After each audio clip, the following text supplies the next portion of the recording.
Hello guitar lovers, what's going on? Well, for today's video we have a special topic for you if you are a beginner who is just starting from zero.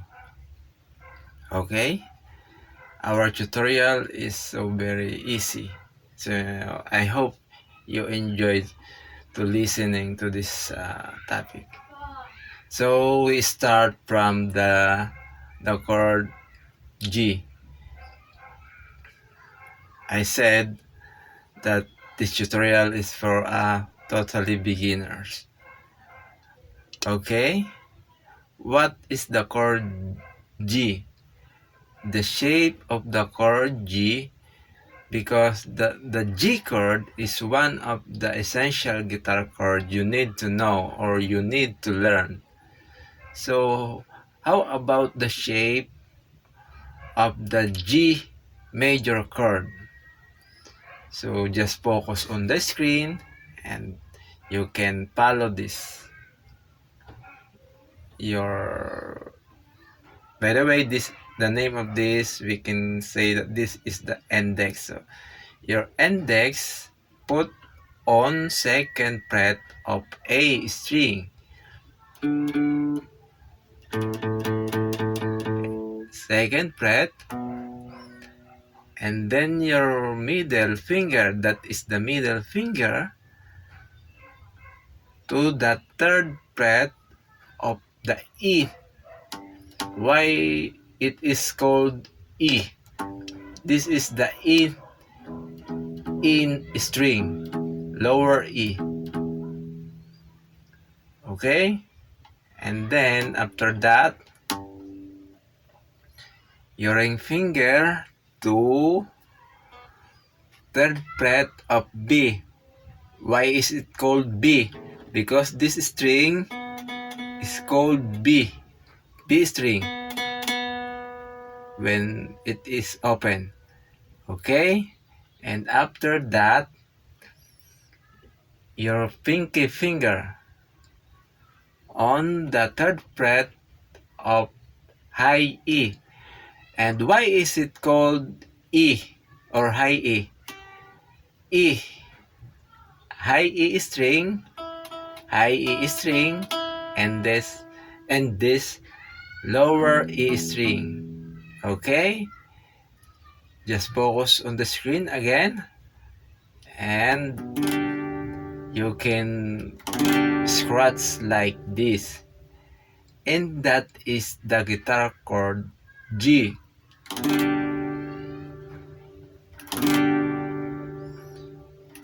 Start your strumming like down, down. Okay, down, down.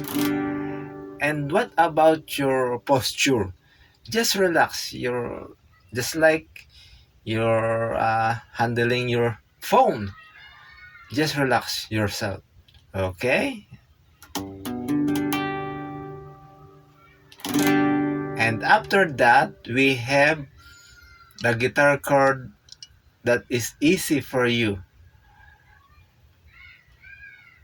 Just move down your index finger to the A string of second fret, rather that the second fret of D string. Why it is called D? This is the D string when is it open. D. Okay? I will show you what is the name of all these strings. So the first E, B, G, D, A, and then lower E. Okay? Okay. Back to the topic. So you can imitate your index to the second fret of the string, your middle finger to third fret of A string, and then your ring finger to third fret of B string, and then your pinky to the high E. on third fret. And what is the name of this guitar chord? So the name of this chord is C add 9 or C added 9, one of the most popular guitar chord. When you up your two fingers, this is G, and when you move down at least one string, and that is called C added 9. And you can strum down, down, down, and then down, down, down. I hope you are follow. And after this, let's now proceed to the next chord. Don't you worry, this is easy. It is dedicated for you. It is intended for a beginner. Okay.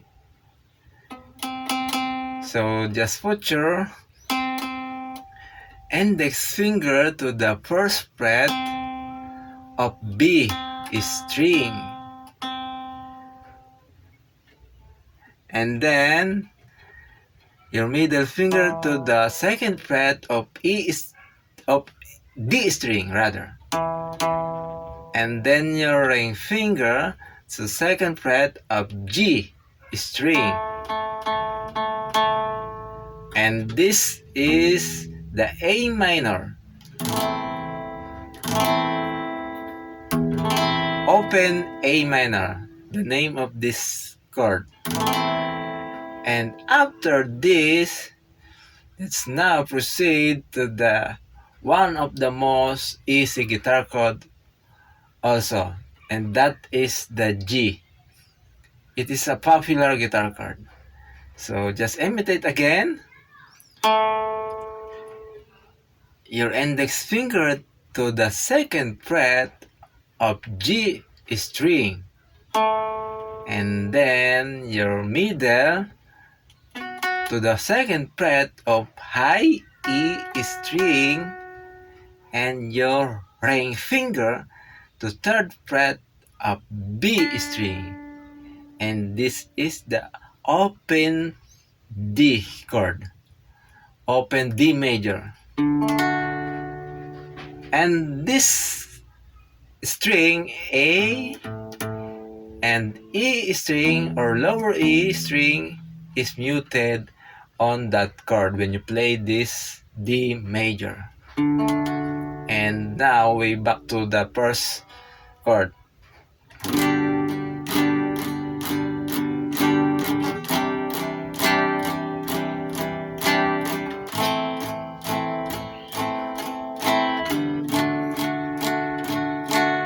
You can repeat it again.